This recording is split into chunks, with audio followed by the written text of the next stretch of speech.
see your rock and your coral. But do you see the white stuff around those black rocks? It's like white, fluffy, kind of looks like sand. So to the untrained eye, they would tell you that that is sand. To a trained eye like me, they would tell you that that is sand. Alright, now that we have seen the bottom, we're going to return to the surface. Hope you guys enjoyed this tour. No, I'm kidding. We still have 45 minutes. We're going to see a lot of cool stuff today. We're going to have a lot of fun.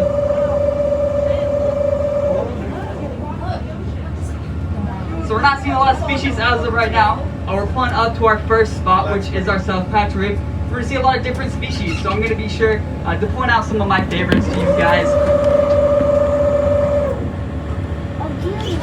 You guys definitely signed up for the right day, because clarity right now is pretty good. A few weeks ago, it was really, really cloudy. We could hardly see in front of us, but right now it's pretty good.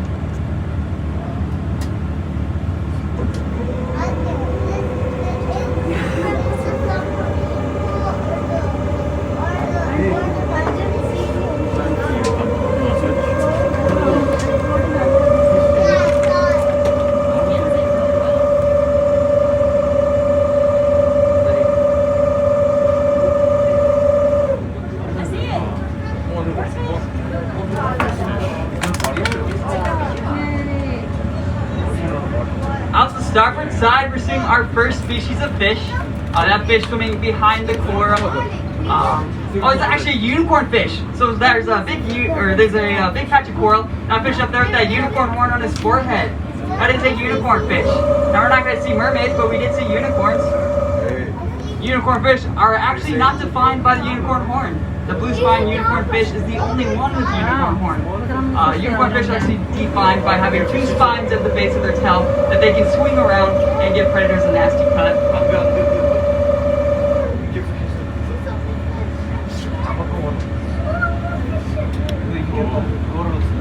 Wow, there's so many.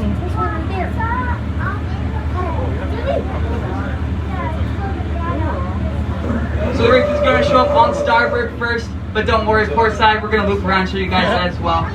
But here is our reef. Now we're seeing a ton of different species of fish. Now port side, feel free to look over your neighbor's shoulder behind you.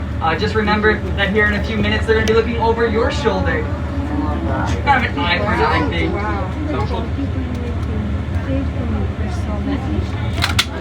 A lot of activity today. This is beautiful.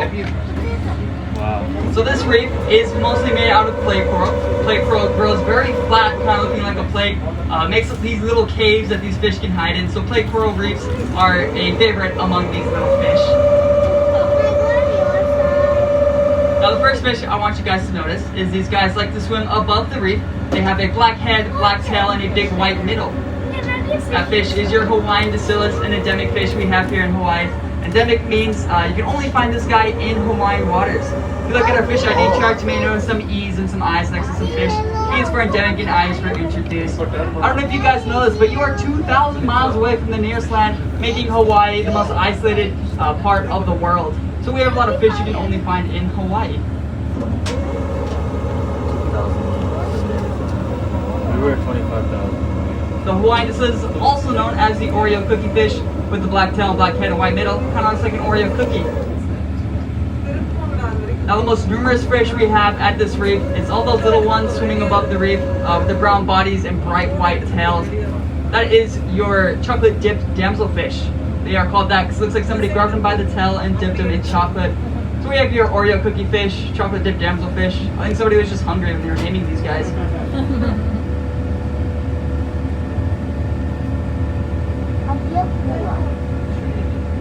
So this plate coral grows very, very slowly. Only grows 1/4 of an inch per year. So it takes 4 years just to grow 1 inch, making this reef extremely old. Somewhere in between 2,000 to 3,000 years old. That's how old this reef is.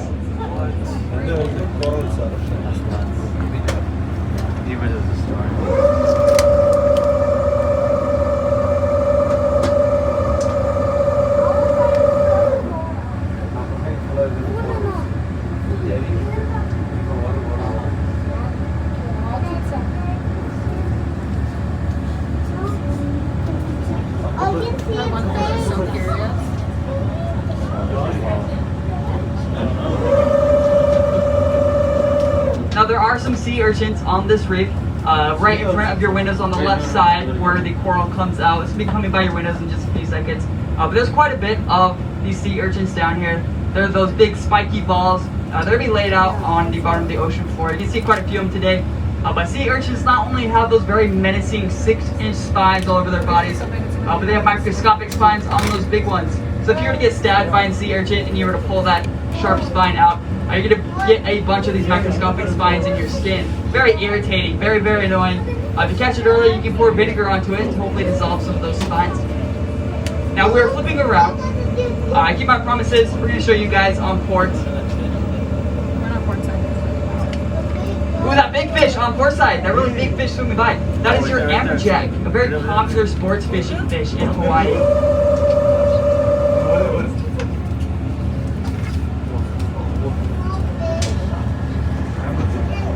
Now these amberjacks love the submarine. They will actually hide under the submarine and use us as a hunting blind. So if a fish was to get close to the submarine, the amberjack is going to pop out, snag that fish. That's why the fish don't.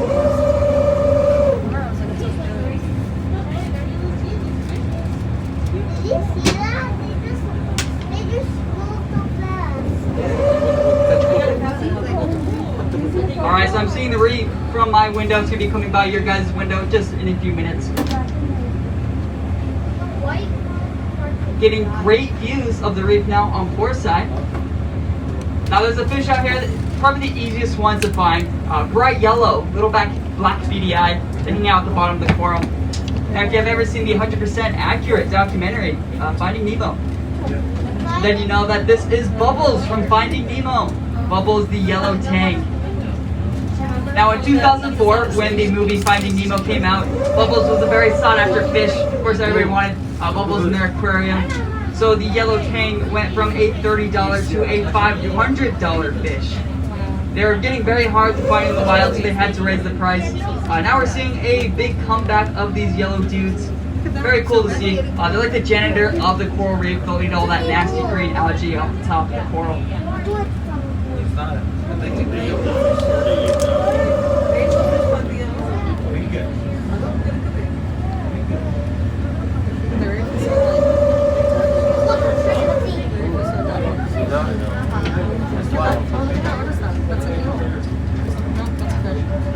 Now there's a fish laying on the very right side of the coral. He's got those zebra stripes on the back of his tail and a solid colored head. The bigger fish we have here at the South Patch, that is your peacock grouper. That's an introduced fish to Hawaii.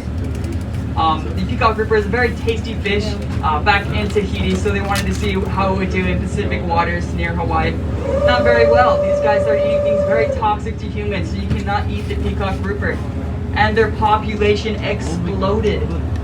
The way peacock groupers reproduce is they have up to, one male has up to 7 females.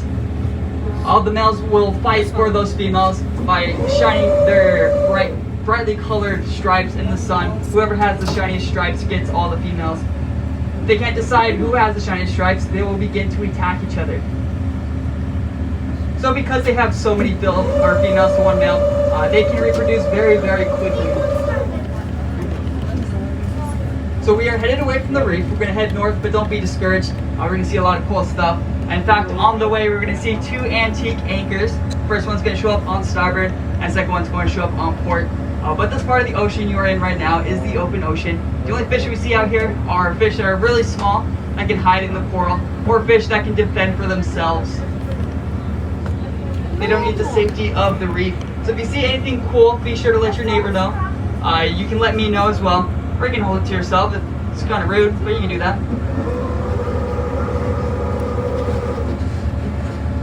Just ran away from a big fish.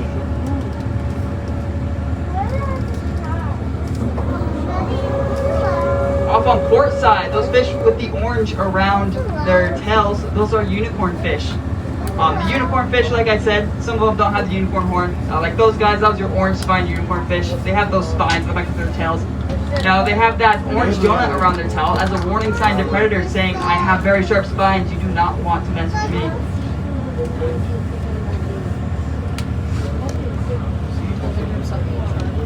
There's also another orange spine unicorn fish off starboard side. It's that fish swimming away from us towards the sand.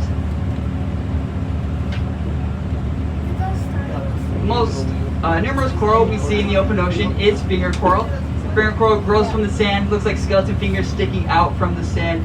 Finger coral is interesting in the way that it stops growing. Most coral doesn't stop growing. Finger coral stops at 12 inches, so it's very hard to tell how old finger coral is once it gets to 12 inches. Plate coral, however, you can swim down and count the rings on the plate coral and tell exactly how old it is. Ooh, off starboard, this guy with the orange band in the middle of his body. That guy with the orange band, there's two of them, there's another one floating by starboard. Those guys are your orange band surgeonfish. So like the unicorn fish, they have the spines. They actually only have one really long one at the base of their tail. Now you don't want to mess with surgeonfish because that really long scalpel they have at the base of their tail is extremely sharp. They can cut through dive gear and give you a very nasty cut down to the bone. And here's our first antique of the day. This is our anchor.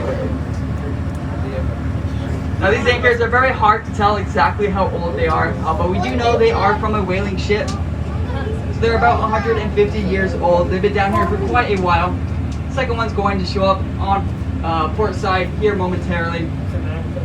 But these anchors are not the main anchors of the ships. The main anchors are very expensive and took forever to make. So they made these secondary anchors that they use in shallower waters. Oh, there's another blue spine unicorn fish off port side. That's the unicorn fish with the horn. So they use these secondary anchors more often because they were very cheaply made and very quickly made, but they were so cheap that they broke quite often, so there are quite a few of these anchors down here. Mommy, look, big fish, big fish, big fish. And there's an orange band surgeonfish for you guys off port side.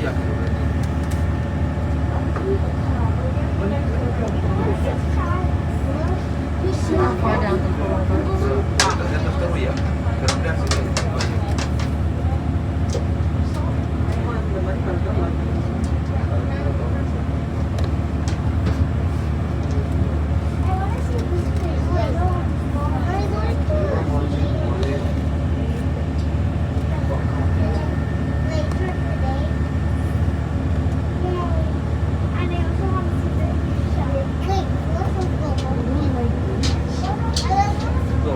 Ooh, these very brightly colored fish with the threaded pattern on their bodies. It has the yellow and the white on the halves of their bodies. That was your threadfin butterfly fish, a very beautiful fish. Some of my favorites. Butterfly fish are known as the Romeo and Juliet fish because they always travel as in a pair. They will never leave their partner sided and they mate for life. If one of their partners were to die, the other partner is going to wait for their partner to return. When they realize that they never will, they'll actually starve themselves to death. So if one's going to die, the other one's also going to. Now that I lowered the mood, let's bring it up quite a bit. Here's our second anchor off port side. This is one of my favorites because there's that beautiful big head of coral in the middle of that anchor with those Hawaiian silices living inside of it. So that is the Hawaiian silices home. They will actually live inside there as protection. So if you were to swim down towards their beautiful antler coral home, the first thing these guys are going to do is hide inside of it. If you kept swimming towards their home and they start to realize that you are a threat, they're going to come out of their antler coral and start to bite you, making these little fish yapping noises. That's why they're known as the Chihuahua of the sea. Now it doesn't hurt because they don't have teeth, but it is extraordinarily annoying. We've seen the Hawaiian bacillus chase off sharks, eels, even divers, just because they get so fed up. Now we're seeing a ton of sea urchins off port side. Sea urchins are related to sea cucumbers and sea stars. So sea urchins, sea cucumbers, and sea stars, none of these guys have blood, none of them have brains, none of them even have a heart, kind of like my ex.